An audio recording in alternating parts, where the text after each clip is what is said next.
We are Travis and Adele Graham with The Noble Marriage, and we wanted to share with you a story from brokenness to restoration in our marriage. We had the privilege of being interviewed by Focus on the Family. Our prayer is that through watching our story, that you hear something new for yourself and that you get healing and restoration in your life and in your marriage.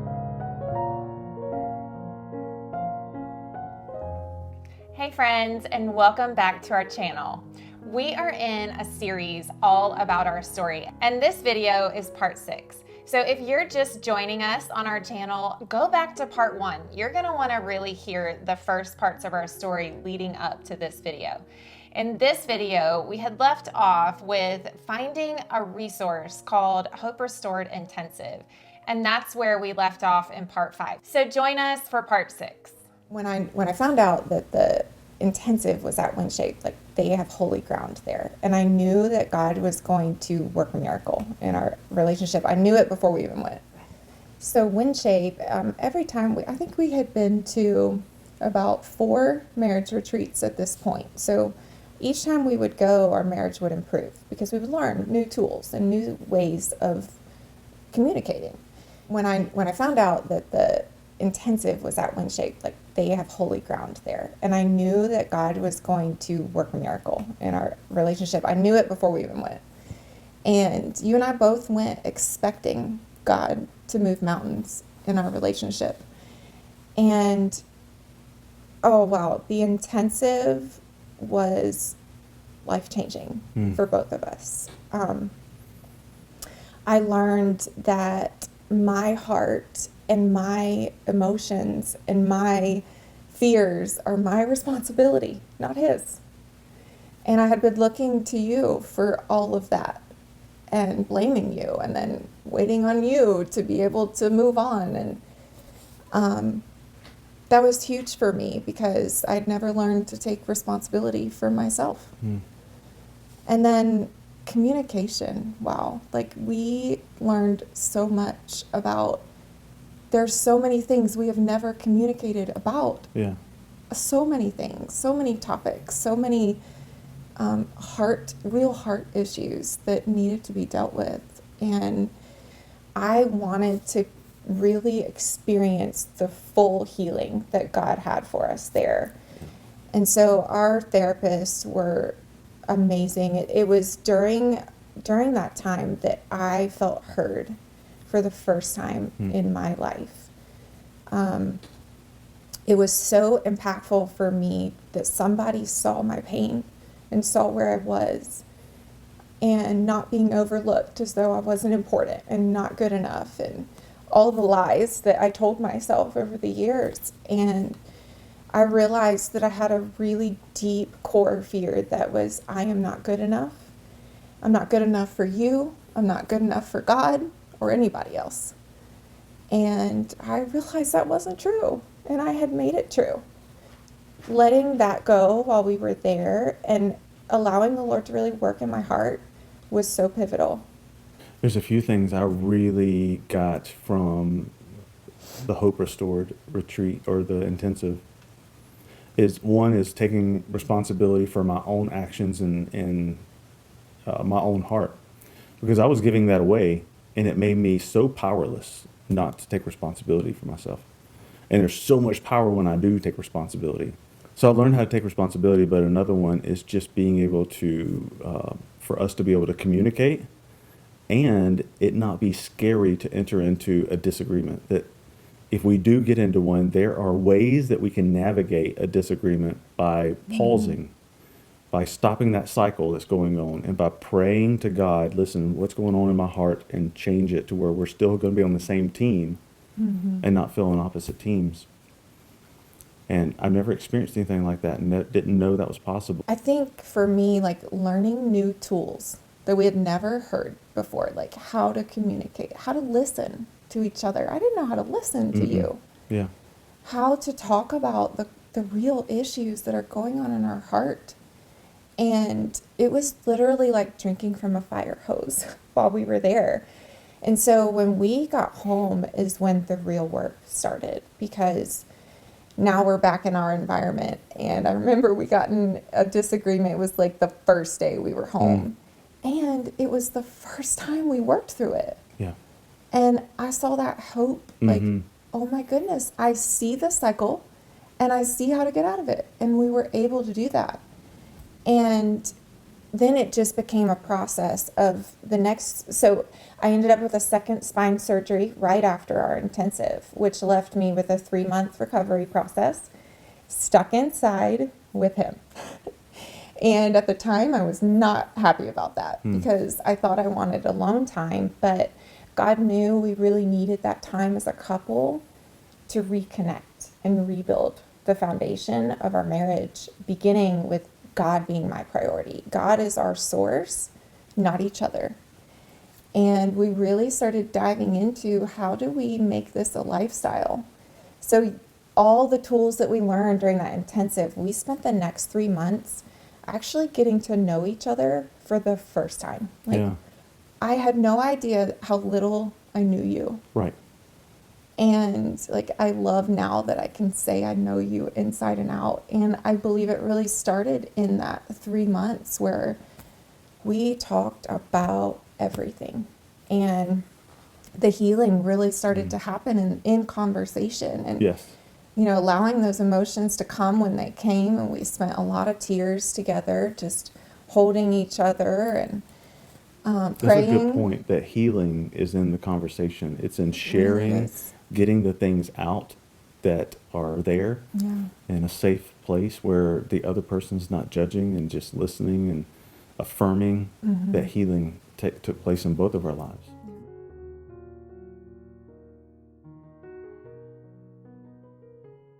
So after watching that portion of our video, what was it that stood out to you? Was it the personal responsibility of my heart is my responsibility? Was it that we went to an intensive and you're curious what that is like? Or was it when we mentioned a deep core fear of mine was I'm not good enough? What was it that stood out to you in that video? The biggest one that stood out to me was when you mentioned this deep core fear that affects how you live your life. That's right. How it just consumes the way that you show up in life. And I'll tell you, for me, I never really figured that out until we started diving into this. I never really figured out that, there's these deep fears that we have from our past, that we've gone through things in our life, and we go through either trauma or experiences that has an impact on my life. And because of that, I fear things like, I fear like I'm a failure sometimes, or I'm not good enough, or maybe I'm unloved or unwanted. And those come from my past. Yeah, you know, it's kind of like a filter in life where something happens and now I have a filter that I see life through. And the way that we refer to core fears is thorns. Yeah, so the thorns, they are very similar to, I grew up in the woods. I grew up running around woods, playing a lot, and I would come across these thorn bushes that would just grab a hold of me and rip into my skin, and they hurt so bad. And it would sometimes leave the actual thorns in my body. And it would make sense for me to pull those out because, man, they hurt so bad. Man, they hurt bad. But what doesn't make sense is for me to be like, that hurts too bad. Don't touch it. I'm going to put some wrap around this. I'm going to make sure nothing ever touches that because that hurts so bad. And that's the way we relate to thorns in our life, is these fears, these deep fears. They're like thorns that get pricked into our heart. The most sensitive area of our entire body and our life is our heart. Yeah, so just imagine, and the whole I'm not good enough. Just imagine Adele has had some type of experience from her past where she has felt not good enough. And that thorn can get lodged into her heart. That emotion can get lodged in there. And you're going to spend your whole life, Adele, if you don't know how to take those out, which as a kid, you really don't know how to take those out unless somebody helps you. But you're going to spend your life making sure that never happens to me again. You're going to build apparatuses around it. You're going to put bandages around it, maybe wrap yourself in bubble wrap, maybe not even experience other people around you, maybe even hide yourself to not be around other people because you never want to feel that experience of I'm not good enough again. So yeah, then when we look at marriage and how a thorn actually impacts That's something that I brought to the marriage. However, I blamed you for making me feel not good enough most of our marriage. And when Yeah. you would make me feel not good enough, it would make me want to back away from the relationship, avoid, disconnect, reject, which then pricks your thorns in your life. And so it's this cycle that happens. We actually call this the vicious vortex of death. Yeah, you're right. One of my big ones, I feel judged. I remember I was making green beans one time, and this is such a silly story, but aren't they all? Aren't most of them silly stories that we argue about? But I'm making green beans, and I'm serving them up to the family, and Adele's like, "What kind of seasoning did you use in these?" And immediately I'm like, I'm a failure. I used the wrong one. I can't believe I used that, and I've become defensive with hers about what seasoning I used, and you're like, I'm like, what just happened? what is even going on here? I was curious, literally curious, what kind of seasoning did you use? Because when I make green beans, I might want to use that seasoning. But I didn't hear that. I have this filter. Let's just imagine this cup that when she says something, instead of me hearing what she says, like, what kind of seasoning did you use on green beans? What I hear is it goes into my judgment cup, my cup full of all that junk I have. It goes in there and twirls around in judgment, and then what comes out of my mouth is not what she said, not her question. It's her question mixed in with what I have going on for me, which is judgment, and my response is from judgment. And when he hears me from judgment, I feel unimportant, unwanted, insignificant, not good enough, which makes me defensive. Defensive towards what in the world just happened? Like, why would you think that I'm upset about some kind of seasoning you used? That is how thorns play out in our marriage. I'm even more upset now because when she comes back at me like, why are you even upset? I'm like, I know you meant it that way. Right. I know you meant judgment. Now you're trying to turn it around. I'm telling you, the lies that can go on in my head and in your head can sometimes be so strong. And real. Yes, it feels real. Like she pricks that thorn. I'm like, I don't like it. That's right. I don't want that to happen. And so what I'm going to do to her is I'm going to say, don't ever mention that. Don't ever bring that up again. Don't ever talk about that subject or maybe that made me feel that way. You make me feel that way. And in reality, it's me. I'm the one that brings it to the relationship. I'm the one that it comes from my past. I'm the one that feels judged. And so whenever I come back at her, now all that other stuff you mentioned, unwanted, unloved, not good enough, unappreciated, that's from her past. That's my responsibility. And so I'm not really talking to you. I'm talking to those fears that I just trigger. And so if you can just see now a picture of marriage, and you know, you were in love when you got married, and we overlook a lot of things Don't when we? we're in love. And it's not that those thorns aren't being pricked. They are. You're choosing to let it go. You're choosing not to make it significant. Oh, that's good. But fast forward throughout the marriage, and it's constantly happening. I mean, the enemy's whole plan is to destroy the marriage, disconnect the marriage. And if he can do that through little, small arguments, because here's the reality of it. You drift, you disconnect, and you start drifting apart. And now you're miles apart, 5-10 years later, wondering, how did we even get here? We can't even have a conversation without arguing. Can't even talk about the green beans. Right? Yeah, that's the reality of it. So that leads us in how to resolve this. And we mentioned it earlier in the video, is personal responsibility. Here's a great equation. My heart equals my responsibility. Yes. I got to know Every that it's time. a personal responsibility that I brought this thorn into our relationship. You know what's true, Adele, is that let's just say that we just get fed up with each other. We get fed up like, you just don't get me. And I choose to leave to go to another relationship, or you choose to go to another relationship. You know what's going to follow us? Those thorns. The next person, the next people we interact with, even at work or in our family or wherever, our thorns are still us. It's still my responsibility. She did not make me feel that way with the green beans. I already had that going on. And so personal responsibility is, let's just use the green bean for example. Personal responsibility is me being present and saying, well, maybe she's asking this question, curiosity. Maybe she's asking this question because she has a different motive than what I'm thinking. And I just want to say, this doesn't mean that your spouse, maybe in their anger or some actions and behaviors that they have done, didn't hurt you. That is very real, because our hearts are the most vulnerable, the most sensitive parts of our heart. But what happens here is when I am a victim of someone else's sin, actions, behaviors, and the way that they treat me, I am a victim of that. But what's so important is that I don't have to stay a victim.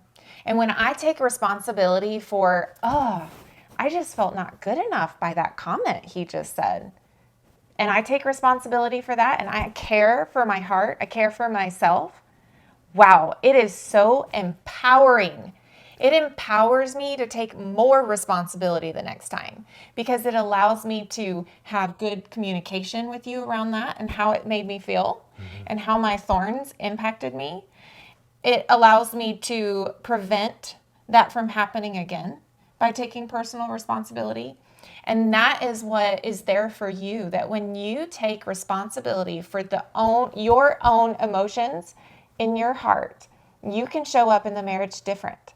Because there isn't a victimhood. There's not a blaming of, you make me feel. It's, I felt not good enough by the way you responded about the green beans. You didn't make me feel that way. That was already in my heart. It was already dormant, waiting to come out. And taking even a bigger picture look, don't you think the enemy wants you to be at each other's throats all the time and argue about stupid, dumb stuff that we all argue about? Don't you think he wants that? And he traps us in that because we don't know. We're not taught how to take personal responsibility. And that's what Travis and I really focus on with our couples is, how do we be responsible for my own heart so that I can show up whole and complete in this marriage, and now we can share life together. Yeah, because that's how God made us. He absolutely made us that way. In Genesis 1:26 and 27 says he made us in his image, and that's who we are. But we are born, and then we go through life having things that we experience. Very real things. Yeah. And I like what you said about being a victim, because you know what? We are victims sometimes to other people's actions and things they do, and we get hurt. We absolutely get hurt. But I also love what you said, that we don't have to stay that way, because we're not meant to stay victims. Anytime we do that, we absolutely release the ability to have personal responsibility, and we make sure that everyone else has the power to determine how you feel. That's right. Anytime we're a victim, we always take our personal responsibility and give it out to someone else. And someone else has the ability to determine how we feel now. And let's just reclaim that back. I'm going to choose to say, yes, that did happen. And man, it was tough and it was horrible and it should have never happened. Whatever that is. But I'm choosing to go forward with this, and I'm choosing to make my life different. I'm choosing to show up different, and I'm choosing to let go of those thorns, pull those thorns out so they don't affect me anymore. That whole I'm not good enough, or I'm a failure, or no one loves me, or I'm unwanted, or I feel disrespected. There's so many things that we can just choose to keep pulling those thorns out. And you may be saying, how do I pull that thorn out? And I wish we had more time in this video to share what that looks like.